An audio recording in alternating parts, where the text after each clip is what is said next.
বলতে পারেন বাংলাদেশের 85% থেকে 90% আমদানি রপ্তানি এই পোর্ট দিয়ে হয়ে থাকে। বাংলাদেশের গার্মেন্টস শিল্পের একটা লাইফলাইন বলা হয় এই বন্দরকে। সুপ্রিয় দর্শক শ্রোতা, আবারও স্বাগত জানাচ্ছি আমাদের পি নিউজ অনলাইনের পর্দায়। বরাবরের মতো সমসাময়িক রাজনীতির আজকের টপিক আমাদের বন্দরের চুক্তি এবং তৎসংক্রান্ত ভূ রাজনৈতিক ঝুঁকি। এই নিয়ে আজ আমরা আলোচনা করব। আবারও আপনাদের স্বাগত জানাচ্ছি আমাদের পর্দায়। যেভাবে অতীতেও ছিলেন এখনো আছেন, আশা করি ভবিষ্যতেও থাকবেন। আজকের আলোচনায় আমাদের সাথে আপনাদের মাঝে জ্ঞান বিতরণের জন্য কিংবা আলোচনার জন্য আছেন জনাব মোহাম্মদ আরিফ মাহমুদ, সাধারণ সম্পাদক বাংলাদেশ পেশাজীবী অধিকার পরিষদ চট্টগ্রাম মহানগরের। তিনি আজকে আমাদের সাথে আছেন বন্দরের চুক্তি ও ভূরাজনৈতিক ঝুঁকি নিয়ে আলোচনা করার জন্য। স্বাগত জানাচ্ছি জনাব আরিফ মাহমুদকে।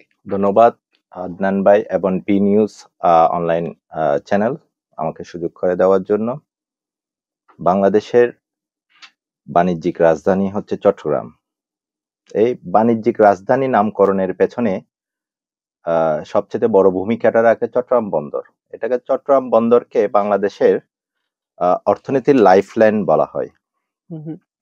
আপনি দেখবেন, যেহেতু আপনি আমাকে একটা কোয়েশ্চেন জোড়াই দিছেন, সেটা হচ্ছে ভূরাজনীতি, ভূরাজনীতির ঝুঁকি সমূহ এখানে চলে আসে, তাহলে আমার অবশ্যই অতীত ইতিহাসে চলে যেতে হবে। যেমন পৃথিবীর ঔপনিবেশিক শাসনগুলো বিশ্লেষণ করলে দেখবেন, একটা হচ্ছে যে সামরিক অভিযান, আর একটা হচ্ছে অর্থনৈতিক অভিযান।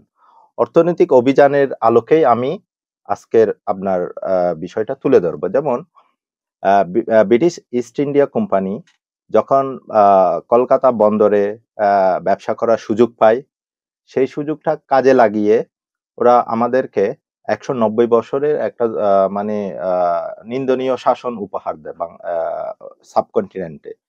তাহলে পরবর্তীতে এই বন্দরের অর্থনৈতিক ইস্যুটা রাজনীতিক পরিণত হতে বেশি সময় লাগে নাই।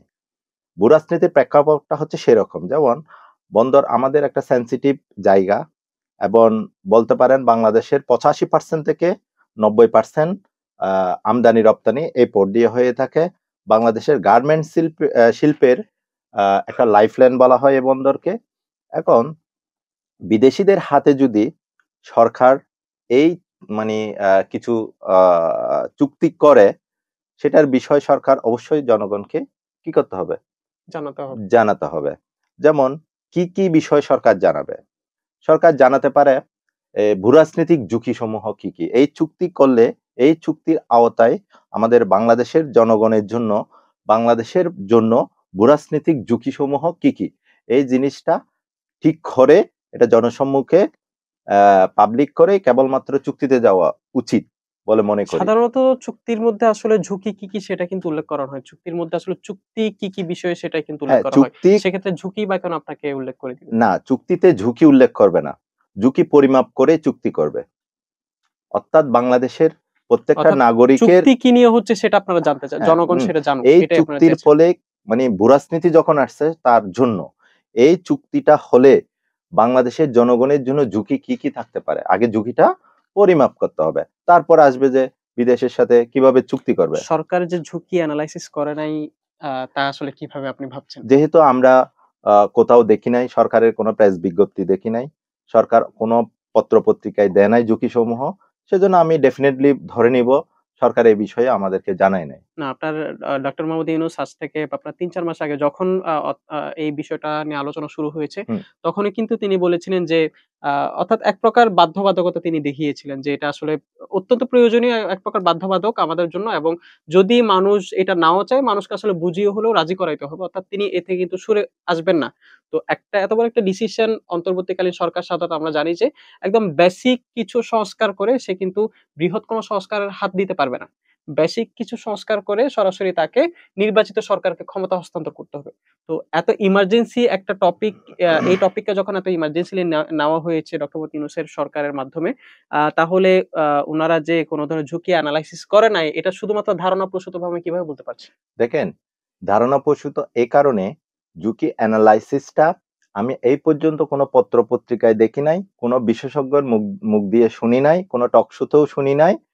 সেই হিসেবে আমি ডক্টর ইউনূস সাহেব তাদের প্রাতিষ্ঠানিকভাবে কোনো প্রেস বিজ্ঞপ্তিও দেয় নাই ঝুঁকি নিয়ে। সেহেতু আমি ধরে নিতে পারি এই ঝুঁকি তাদের মধ্যে রয়ে গেছে, হয়তোবা হয় নাই, এটা আমি ডেফিনেটলি ধরে নিতে পারি। আপনারা কিরকম ঝুঁকি মনে করছেন? ভূরাজনৈতিক ঝুঁকি হচ্ছে যে, যেমন আপনি দেখবেন বাংলাদেশের সামরিক একটা বিষয়, অর্থনৈতিক একটা বিষয়, প্রযুক্তিগত একটা হুম, বিষয়। হুম। সামরিক বিষয় হচ্ছে যে, যখন একটা বহির্বিশ্বের কোম্পানিকে মানে টার্মিনালের পরিচালনার দায়িত্ব দেওয়া হবে, এখানে তো বিভিন্ন স্ক্যানার বসাবে, ডাটা অ্যানালাইসিস আ আ ডিভাইস বসাবে। হুম, হুম। তা আমাদের বাংলাদেশে আ মানে আমদানির মাধ্যমে সামরিক প্রযুক্তির কি বিষয় মানে আ প্রবেশ করতে চায়, তার ডাটাটা তাদের কাছে চলে যাবে। সেই ঝুঁকিটা অত্যন্ত বাংলাদেশের জন্য কঠিন। আরেকটা হচ্ছে যে, আ বলা হয় মানে মানে একজন মানুষের আ মানে দুর্বল জায়গা হচ্ছে তার ত্রটটা, হুম, গলার এই হুম, হুম। জায়গাটা। তো এখন আমাদের বাংলাদেশের ত্রটটা হচ্ছে চট্টগ্রাম বন্দর, অর্থনৈতিক ত্রট বলা হয়। এই চট্টগ্রাম বন্দরে যদি আ মানে বাংলাদেশকে কোনো চুক্তি বা ভবিষ্যতে কোনো বিষয়ে যদি চাপ প্রয়োগ করতে হয়, এই বাংলাদেশের আ মানে বন্দরটাকে যদি আপনি একদিন বন্ধ রাখা হয়, তাহলে বাংলাদেশ ওই মানে কি দুর্বল জায়গাটাতে আ কোনো ডিসিশন নিতে বাধ্য হয়ে যাবে কিনা, সেই ঝুঁকিটাও কিন্তু উনার পরিমাপ করতে হবে। এবং আমাদের আ যদি উনারা কোনো রাডার সিস্টেম বসাবে কিনা, রাডার সিস্টেম বসালে আম সেটার ইফেক্ট টা কতটুকু, সে বিষয়ে ঝুঁকি আ ইয়া করতে হবে। আরেকটা হচ্ছে যে, আমরা যেমন আমাদের আ আ সরকারের একটা নীতি আছে PPP, private public public private private partnership. Partnership. এই পাবলিক প্রাইভেট পার্টনারশিপ এর ক্ষেত্রে কেন আমরা এই প্রযুক্তিগুলা পরীক্ষামূলকভাবে দিতে পারি না? আমরা এখানে বলা হচ্ছে ৩০ বছরের চুক্তি, ১৫ বছরের চুক্তি, ২০ বছরের চুক্তি কেন করব? আমরা সেটা ৫ বছরের পরীক্ষামূলক চুক্তি করে এটার ভালো দিক খারাপ দিকগুলা বিবেচনা করে আমরা একটা টেস্টিং চুক্তি করি। তারপর আমরা একটা যদি এটা পজিটিভ আসে বা আমরা কোন রকম যদি কোন কিছু আ ঝুঁকি মনে না করি, আমাদের অর্থনীতির স্বার্থে সেটা করা যেতে ব্যাপারটা পারে। তো এমনও হতে পারে যে বাংলাদেশের দলীয় সরকার কিন্তু আ স্বাধীনতা যুদ্ধের পর থেকে এই পর্যন্ত দলীয় সরকার ক্ষমতায় ছিল। মাঝখানে কয়েক বছর হয়তোবা তত্ত্বাবধায়ক সরকার ক্ষমতায় ছিল, সেটা ভিন্ন প্রসঙ্গ। তখন তো আসলে মেজর কোনো চেঞ্জেস আনা হয়নি। তো দলীয় সরকারের এই দীর্ঘ ইতিহাস দেখে আসলে প্রত্যেকটা সরকারের সময়ই দেখা গিয়েছে যে কি আসলে প্রশাসনিক সেক্টর গুলাতে কিংবা এই ধরনের অর্থনৈতিক অঞ্চলগুলাতে দুর্নীতির প্রাদুর্ভাব অতিরিক্ত পরিমাণে ছিল। সেক্ষেত্রে যেহেতু ডক্টর মোহাম্মদ ইউনূস একজন প্রাজ্ঞ অর্থনীতিবিদ এবং উনার পরিষদের মধ্যে বা বর্তমান সরকার প্যানেলের মধ্যে অনেক প্রাজ্ঞ বিশেষজ্ঞগণ রয়েছেন। উনারা এই সম্ভাবনা দেখেছে হয়তোবা যদি এখন চুক্তিটা করে না নেওয়া হয়, ভবিষ্যতে হয়তো দলীয় সরকার আসলে আবারও ওই যেই লাউ সেই কদুর মতো করে আগের জায়গায় ফিরে যাওয়ার একটা সম্ভাবনা থাকতে পারে। সে জায়গা থেকে হয়তোবা উনারা আ আ আট সর্বমোট ৪৮ বছর মেয়াদ যদি বাড়িয়ে নেয়, সেক্ষেত্রে ৪৮ বছর সহ হবে। তো এই চুক্তিটা করেছে। এমন তো দেখেন, হতে পারে, তাই না? দেখেন ডক্টর মোহাম্মদ ইউনূস আ মানে ৫ই আগস্টের পর জি। যখন ছাত্র বিপ্লব হয় তারপর ক্ষমতায় আসে। আ এখন আপনি উনার এই সময়ের ডিসিশন দিয়ে বিগত ৫৪ বছরের একটা সরকার কাঠামোর সামগ্রিক সমালোচনা আপনি করতে পারবেন না। কেন? আজকে যে এখানে বিভিন্ন আম ৫ই আগস্টের পর থেকে মানে চুক্তি হওয়া পর্যন্ত বা আগের সরকারকে এখানে মানে কোনো আ লসের কোনো দিক আমরা দেখি নাই বন্দরে, চট্টগ্রাম বন্দরে। এবং আ মানে কোনো না, এমবার্গো দেখি নাই, লসের বলতে এই যে একটা এমবার্গো দেখি না নাই একটা এবং একটা একটা হ্যাঁ, জাহাজ যখন বন্দরে আসে সেটা আবার এই যে শিপ টু শোর টার্নওভার যেটাকে বলে, টার্ন অ্যারাউন্ড যেটাকে বলে, সেটা কিন্তু ৪৮ থেকে ৫০ ঘন্টা সময় লাগে। হ্যাঁ তো সেটা সেটা যদি এখন এই যে টাইম যে আপনার নষ্ট হচ্ছে, জি। একটা ট্রাক যখন বন্দরে ঢুকবে সেটা মাল নিয়ে খালাস হতে বেরিয়ে আসতে তার আ এটা অন্ততপক্ষে এটা এটা এটা প্রাথমিক তার কাজগুলো করতে ১৮ থেকে ২০ মিনিট সময় লাগছে। যেটা কিনা আপনার আ আ একটু যদি মডার্নাইজ করা যায় সেটা ১ মিনিটে সম্ভব। এটা একটা তো সুন্দর প্রশ্ন এই যে আপনার হ্যাঁ। হ্যাঁ, আমি বলি আ আসলে অটোমেশন নিয়ে উনি মানে অটোমেশন প্রযুক্তি জি। এবং কুইকনেস অফ আ প্রোডাক্ট ডেলিভারি এই বিষয়গুলো চিন্তা করে উনি চুক্তিতে মানে আ যুক্তি প্রদর্শন করিয়েছে। আমি বলব আপনি সেটা জনগণকে জানান। জনগণের রাইট আছে। কারণ এই বন্দরের মালিক তো জনগণ। যেমন আপনি একটা সংস্কার রিপোর্ট করেন, একটা গবেষণাপত্র দেন এবং এটা সার্বিক বিষয়ে জনগণকে জানান। জনগণকে জানানোর মাধ্যমে এটা ভবিষ্যতে কোন সরকার আসলে এটা যেন কন্টিনিউ করে এরকম জনমত তৈরি করেন এবং এভাবে করেন তড়িঘড়ি করে আপনি হঠাৎ কাউকে না জানিয়ে। আপনারা কি তাহলে এটাই বলতে চাচ্ছেন যে আপনারা যদি বিদেশীদেরকে বন্দর দেওয়াও হয় আপনারা ইতিবাচক থাকবেন, তবে সেটা জানিয়ে করতে হবে এমন? নাকি আপনারা চানই না যে আমরা কি যেহেতু বিদেশীদের হাতে যাক? রাজনীতিবিদ, জি, আমাদের সবকিছু তো জনগণের হাতে। জি। আমরা মনে করি বাংলাদেশের সবচাইতে পাওয়ারফুল ইউনিট হচ্ছে জনগণ। এই জনগণকে যেহেতু আমরা মূল্যায়ন করি, এই জনগণের ম্যান্ডেট নিয়ে যেহেতু আমি রাজনীতি করি, আমার নৈতিক দায়িত্ব এবং উদ্দেশ্য থাকবে এই জনগণকে জানিয়ে আমরা কোনো কিছু করা। এখানে পক্ষে বিপক্ষে যুক্তি আসবে, নোট অফ ডিসেন্ট আসবে, আমরা সেগুলো জানিয়ে তারপর আমরা একটা রিপোর্ট দিব। রিপোর্টের আলোকে আমাদের গবেষকগণ এটার বিস্তারিত খুঁটিনাটি তুলে ধরবেন। সে বিষয়ে ওনারা যদি ডিসিশন নেয়, চুক্তি হতে পারে। আবার ভবিষ্যতে যদি যে নেগেটিভ দিকগুলো আছে ওগুলা বাদ দিয়ে করা হয়, সেটা আরো ভালো হতে পারে। এখন উনি যেভাবে করতেছে সেটা তো মানে অল্প সময়ে জনগণ, যেমন আপনিও জানেন না আমিও জানি না, এখন পর্যন্ত কোনো পত্র পত্রিকায় ওই চুক্তির শর্তাবলী কি পাবলিক করা হয়নি। হ্যাঁ, সে বিষয়ে আমাদের মানে ভয় থাকতে পারে আমাদের মধ্যে, মানে একটা টেনশন কাজ করতেছে। সেটার দিক বিবেচনা করে আমরা এই চুক্তি নিয়ে মানে পজিটিভ নেগেটিভ কোনো কিছু বলতে পারতেছি না স্পেসিফিকলি। এমন জানি যে একটা সরকার একটা চুক্তি করতেছে, এটা বিভিন্ন পত্র-পত্রিকা অনলাইনের মাধ্যমে আমরা সেটা জানতেছি। মানে আপনারা এখনো পর্যন্ত কোন ধরনের ডিসিশন আপনাদের দল থেকে দেওয়া হচ্ছে না।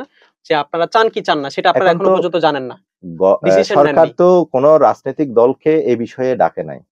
না, আপনারা দলীয়ভাবে আপনাদের কোন ধরনের এই ব্যাপারে, যেমন আমরা আমাদের এই যে বিএনপির আপনার রুমিন ফারহানার বক্তব্য দেখলাম। সরাসরি উনি এটা অপোজ করলেন। বাংলা ইসলামী ফ্রন্টের সোম আব্দুল সামাদ সাহেব তিনিও দেখি অনলাইনের মধ্যে খুব শুনেন, ভোকাল একজন আওয়াজ এখানে দিচ্ছেন। বাংলাদেশ প্রেমী লোক, জি। রাজনীতিবিদ হোক, সাধারণ জনগণ হোক, বাংলাদেশের রাষ্ট্রবিরোধী যদি কোনো চুক্তি হয় সবাই অপোজ করবে। এটা যদি আপনারা আমি অপোজ করছেন কিনা? আমি যদি রাষ্ট্র আপনি হয়তো পত্র-পত্রিকায় দেখবেন আমাদের দলীয় প্রধান এটা নিয়ে কথা বলছে। মানে জনস্বার্থ বিরোধী কোনো চুক্তি করা যাবে না। এটা হোক বন্দর নিয়ে অথবা এটা আ মানে আমাদের পার্বত্য চট্টগ্রাম নিয়ে। এটা স্পষ্ট আপনারা দেখেছেন। জনাব আরিফ মাহমুদ, আমরা তো এই চুক্তির পুরো বিষয়টা কিন্তু দেখতে পেয়েছি শেখ হাসিনাকে যেদিন আ মৃত্যুদণ্ড রায় দেওয়া হচ্ছে ঠিক সেইদিনই এই ঘোষণাটা কিন্তু, এই কাজটা কিন্তু করিয়ে নেওয়া হয়েছে। তো শেখ হাসিনার মৃত্যুদণ্ডের যে রায়, এই রায়টাকে আসলে এই চুক্তিটার জন্য একটা লেভারেজ পয়েন্ট হিসেবে ইউস করা হয়েছে আসলে কিনা? বিগত ১৭ বছর তো আমরা এর একটা নিউজকে দামাচাপা দেওয়ার জন্য আরেকটা পাওয়ারফুল নিউজ তৈরি করে জি। এমন একটা ট্রেন্ড প্রচলিত হইছে। আ স্বাভাবিকভাবে দেখেন, উম এমন কোন নিয়ম নীতি শৃঙ্খলা নাই যে মানে এই নিউজটাকে কাভার করার জন্য আরেকটা নিউজ জনগণের সামনে তুলে ধরা। হুম, এটা হুম, হচ্ছে যে গভর্নমেন্টের মানে পার্সোনাল বিষয়, এটা নিয়ে তো আমরা জানতে পারব না। হুম। এটা ওদের তথ্য মন্ত্রণালয়, ডিপার্টমেন্ট আছে, ওনারা জানবেন। যদি আমি ওখানে যদি অংশগ্রহণ থাকতো আমার, হুম। সে বিষয়ে আপনাকে আমি ক্লিয়ার উত্তর দিতে আচ্ছা, পারতাম। সেক্ষেত্রে এই যে আপনারাও কিন্তু ইউনূস সরকারকে যখন আপনারা ডক্টর মোহাম্মদ ইউনূসকে প্রধান উপদেষ্টা দেওয়া হচ্ছিল, তখন কিন্তু আপনাদের দল থেকে যথেষ্ট সাপোর্ট কিন্তু তখন লক্ষ্য করা গিয়েছে, বা নুরুল হক নূর সহ, রাশেদ খান সহ জি, উনাদের খুব ভালো একটা অংশগ্রহণ কিন্তু লক্ষ্য করা গিয়েছে। জি, এই যে একটা টপিককে ধামাচাপা দিতে আরেকটা টপিককে হাজির করা, এটা তো একটা স্বৈরাচারী প্রথা। তো জি। আ বর্তমান সরকারও কি বিগত সরকার সমূহের পথেই হাঁটছে কিনা? শুনেন, সরকার হচ্ছে যে একটা স্ট্রাকচার। জি। এটা কোনো ব্যক্তি না। ডক্টর ইউনূস ৫ই আগস্ট এর ডক্টর ইউনূস হচ্ছে একজন ব্যক্তি ছিল। ৮ই আগস্ট তিনি বাংলাদেশ সরকার প্রধান। এটা একটা প্রতিষ্ঠান, নট জি। একজন ব্যক্তি। এখন সরকারের একটা পররাষ্ট্রনীতি আছে, অভ্যন্তরীণ নীতি আছে। সরকারের এটা যেই বসুক, মানে কিছু ডেফিনিট আ মানে স্ট্রাকচার কিন্তু ঠিকই থাকবে। হুম, হুম। এটাকে আমরা জনগণ আ পরিবর্তন করতে পারব না। বুঝছেন? আবার আপনি বললেন আমাদের সমর্থন ছিল। হ্যাঁ, ব্যক্তি ডক্টর ইউনূসে আমাদের সমর্থন ছিল। কিন্তু আমরা যখন আ মানে সমালোচনা করতে পারব না বা বিরোধিতা করতে পারব না, এরকম আমরা কোথাও বলি নাই। আমাদের বাংলাদেশের প্রেক্ষিতে যদি কোন কাজ আ মনে হয় জনগণের পক্ষে যাচ্ছে, সেটাকে আমরা সাধুবাদ আপনি জানাই। এই বিপক্ষে গেলে এটা স্পেসিফিক জি। কাজটাকে আপনি স্বৈরাচারী প্রথা হিসেবে আপনি স্বীকৃতি দিচ্ছেন কিনা? না, আমি স্পেসিফিক যদি আপনি উপস্থাপন করতে পারেন, এটা হাসিনার টপিককে, হুম, হুম। হাসিনার ফাঁসির রায়কে ধামাচাপা দেওয়ার জন্য এই টপিকটা তোলা হয়েছে। এটা যুক্তিক প্রমাণ যদি আপনি দিতে পারেন তাহলে না, আমি এটা বিবেচনা হাসিনার করে দেখবো। রায়টাকে সামনে এনে বন্দর ইস্যুটাকে আসলে কৌশলে এড়িয়ে নেওয়া হয়েছে বলে কিন্তু আপনার বিভিন্ন দেখেন জন 5ই মন্তব্য আগস্টের করছে। পর থেকে সবাই রাস্তায়, বিপ্লবীরা রাস্তায় আন্দোলন করছে। জি। ফেসিবাদের একটা বিচার হওয়া হুম, হুম। দরকার। সেই রায়টা দিয়েছে আন্তর্জাতিক অপরাধ আদালত। আর এই চুক্তিটা করেছে হচ্ছে যে আম প্রধান উপদেষ্টার কার্যালয়। ২ টা হুম, হুম। ভিন্ন ইনস্টিটিউশন। সো একটার সাথে আরেকটাকে আপনারা সংশ্লিষ্ট কোন মনে করি ধরনের না। সংশ্লিষ্টতা জি পাচ্ছেন না। না। আচ্ছা, আ পূর্বে কিন্তু আদানি, ইন্ডিয়ার আদানি, বাংলাদেশে যার ভালোই প্রভাব। তো সে কিন্তু মংলা বন্দরের কর্তৃত্বটা ঠিক এইভাবেই, যেভাবে চট্টগ্রাম বন্দরকে এখন দিয়ে দেওয়া হচ্ছে ঠিক এভাবেই চেয়েছিল। কিন্তু তাকে কিন্তু রিজেক্ট করা হয়েছে। তো হ্যাঁ। আদানির ক্ষেত্রে যে জিনিসটা না, সেটা আপনার অন্য কারো ক্ষেত্রে কেন হ্যাঁ? দ্বৈত নীতি দেখেন, কেন? দেখেন আদানি হচ্ছে যে যেমন এখানে দ্বৈত নীতির কথা বলা হয়েছে যখন ইন্ডিয়ার সাথে, ইন্ডিয়ার নাগরিকদের সাথে আমাদের ভূরাজনীতির রিস্ক 90%। কারণ আমাদের ৩ দিকে হচ্ছে যে ভারত। এই ভারতের ক্ষেত্রে আমরা কোন একটা ১ মিটার জায়গাও যদি আমরা চুক্তি করতে যাই, ভূরাজনীতির রিস্কটা সবচাইতে বেশি। কেন? দেখেন এদের একটা বিশাল দুর্বলতা আছে, সেটা হচ্ছে সেভেন সিস্টার। হুম, এই সেভেন সিস্টার হচ্ছে যে বাংলাদেশের উপর সবচেয়ে বেশি নির্ভর করে। এখন ইন্ডিয়ান কোন ব্যক্তিকে বা ব্যবসায়ীকে, প্রতিষ্ঠানকে যদি আপনি যেহেতু ভূরাজনৈতিক রিস্ক 90%, সেহেতু যদি কোনো চুক্তি দেওয়া হয় সেটা জনগণ অবশ্যই মানবে না। এটার বিরোধিতা করবে, স্বাভাবিক। এখন আপনি বলতে পারেন তাইলে এটা এটা কিন্তু এখন কেন দিচ্ছে? বা ডেনমার্কের কোম্পানিকে, দুবাই ভিত্তিক কোম্পানিকে, আ মানে সেটা দেখবেন যে আ যদি ইনু সরকার এভাবে একটা যুক্তি খারাইছে, অটোমেশন, যে আপনিও বললেন, মানে মানে বন্দরের কাজকে হুম, হুম, হুম। ত্বরান্বিত করার জন্য। সেক্ষেত্রে এখানে ভূরাজনৈতিক রিস্কটা আ মানে ওই আদানির থেকে একটু কম আছে। কেন ঠিক আছে? উপনিবেশবাদ যারা আমাদেরকে ১৯০ বছর শাসন করেছে, কিংবা পাকিস্তানও আমাদেরকে হুম। এত বছর শাসন করেছে, ওরা তো আমাদের পার্শ্ববর্তী রাষ্ট্র না। এটা তো এটা পাকিস্তানের বিষয়টা। একইভাবে আপনি যদি আফ্রিকার মধ্যে দেখেন, এই যে ফ্রান্স যেভাবে হুম। আফ্রিকান রাষ্ট্রগুলোকে গ্রাস করে এক প্রকার খাচ্ছে। তো আ আমি দূরত্ব আমি কিন্তু একই না। তো আমি আমি পাশাপাশি বু বুরাস থাকলেই যে ইয়াটা না, ঝুঁকি থাকবে। ভূরাজনীতির বিষয়টা জি, ঝুঁকি কেন থাকবে? এখানে সেভেন সিস্টার এর একটা বিষয় আছে। জি। সেজন্য যেমন সেভেন সিস্টার হচ্ছে যে একটা মানে ভূমি লকড এরিয়া। হুম, ওই ল্যান্ডলক। Landlock area. ওই এরিয়াতে হচ্ছে যে বাণিজ্য মানে ট্রান্সপোর্টেশনটা হচ্ছে যে অত্যন্ত কষ্টকর ভারতের পক্ষে। হুম, সেজন্য হুম, ভারতের একমাত্র চাওয়া বিভিন্ন চুক্তির মাধ্যমে, যেমন ট্রানজিট, ঠিক আছে? ইকোনমিক জোনে বিশাল হুম। একটা জায়গা দখল করা। এবং হতে পারে অনেকে গেস করে হচ্ছে যে বাংলাদেশের যে উন্নয়নটা হইছে এটা সেভেন সিস্টারকে ডেভেলপ করার জন্য, ট্রানজিট ব্যবহার করার জন্য, এইরকম একটা কথা চলে আসে। কিন্তু বর্তমানে ওই ঝুঁকিগুলা যেমন জনগণ এটার বিরোধিতা করছে, বর্তমানে ঠিক একই রকম রাজনৈতিক দল এবং জনগণ এই চুক্তিগুলো নিয়ে উদ্বিগ্ন, এবং এটা যদি জনগণের বিরুদ্ধে যায়, বিরোধিতা করবে। আচ্ছা। ধন্যবাদ। আমি সর্বশেষ প্রশ্ন নিব। আ আপনারা কোন ধরনের সার্বভৌমত্বের উপর আঘাত আ বিবেচনা করছেন কিনা? বা যেহেতু আমরা ইতোমধ্যেই আপনার শ্রীলঙ্কার যে পোর্ট, কলম্বোর পোর্ট, সেখানের মধ্যে দেখেছি সেটা চায়নাকে লিজ দেওয়ার পর সেখানে কিন্তু ওদের যুদ্ধ জাহাজ পর্যন্ত, এবং আপনার বিভিন্ন ধরনের যে জাহাজগুলো আসলে টহল দেয়, সামরিক জাহাজ, সেই জাহাজগুলো পর্যন্ত ওদের বন্দরের মধ্যে বিভিন্ন সময় নোঙর করেছে। তো সেক্ষেত্রে চট্টগ্রাম, যেটা বাংলাদেশের জন্য বাণিজ্যিক রাজধানী, কিন্তু রাজধানীর চেয়ে কোনো অংশে বা চট্টগ্রামের একে খাটো করে দেখা যাবে না। তো এই চট্টগ্রাম বন্দরকে যখন দিয়ে দেওয়া হচ্ছে, বাংলাদেশের ফুসফুস যাকে বলা হয়, তো সেক্ষেত্রে একই সাথে আমরা আবার সেন্ট মার্টিনের মধ্যেও বিভিন্ন ধরনের কার্যকলাপ লক্ষ্য করছি। যদিওবা সরকার বলছে আ যে মালিকানা আমাদের, পরিচালনার দায়িত্ব ওদের। কিন্তু আসলে লিজের ব্যাপারে কিন্তু যখন লিজ দেওয়া হয় তখন পুরো ব্যাপারটাই, কন্ট্রোলটাই ওদের হাতে চলে যায়। যেমন সেক্ষেত্রে আপনারা কোন আমাদের ধরনের চট্টগ্রামে, অর্থনৈতিক উপনিবেশবাদের শঙ্কা করছেন কিনা? যেমন ভূরাজনৈতিক থ্রেটে চট্টগ্রাম, পার্বত্য চট্টগ্রামগুলা ভূরাজনৈতিক থ্রেটে সবসময় আছে। হুম, অতীতেও ছিল, বর্তমানেও আছে। কেননা দেখেন, একটা বিষয় হচ্ছে আমাদের দক্ষিণ পাশে মায়ানমার, হুম, আ এবং বঙ্গোপসাগর, আর বাকি ৩ দিকে ভারত। এখানে একটা ভূরাজনৈতিক রিস্ক সবসময় থাকে। আপনি দেখেন এই আ মানে যেটা আপনি সেন্ট মার্টিনের কথা বললেন, সেন্ট মার্টিনের এটা তো আমাদের অনেক, বর্তমানে ৫ই আগস্টের পর অনেক নেতাকর্মীরা এই বিষয়ে মানে কি করে?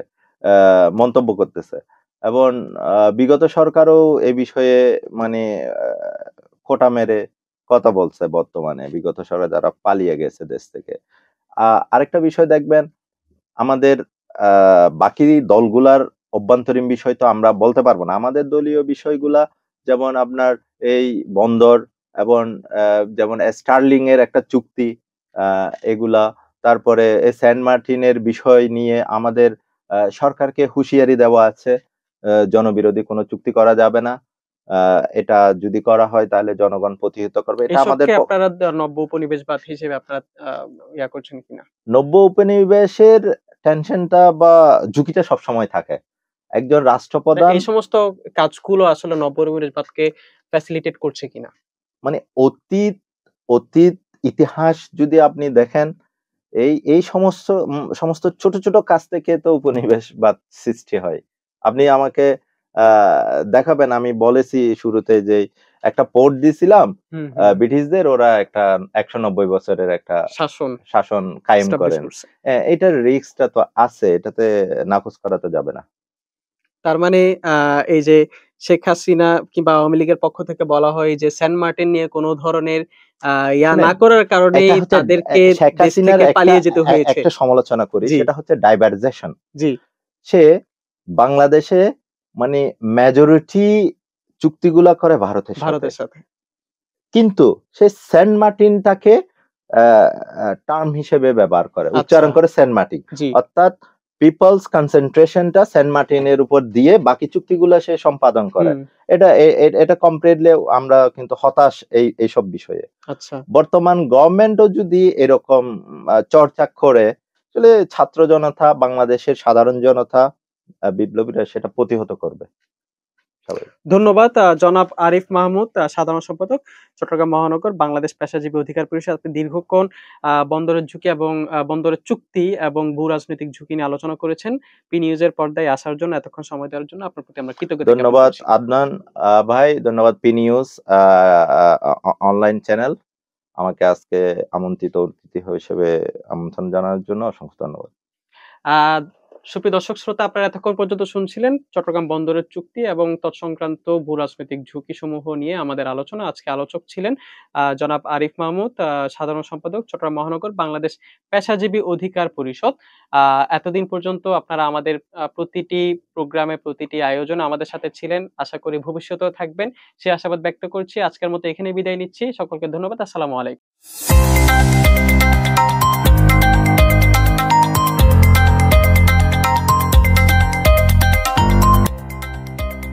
সত্যের সন্ধানে নির্ভীক, পি নিউজ টিভি।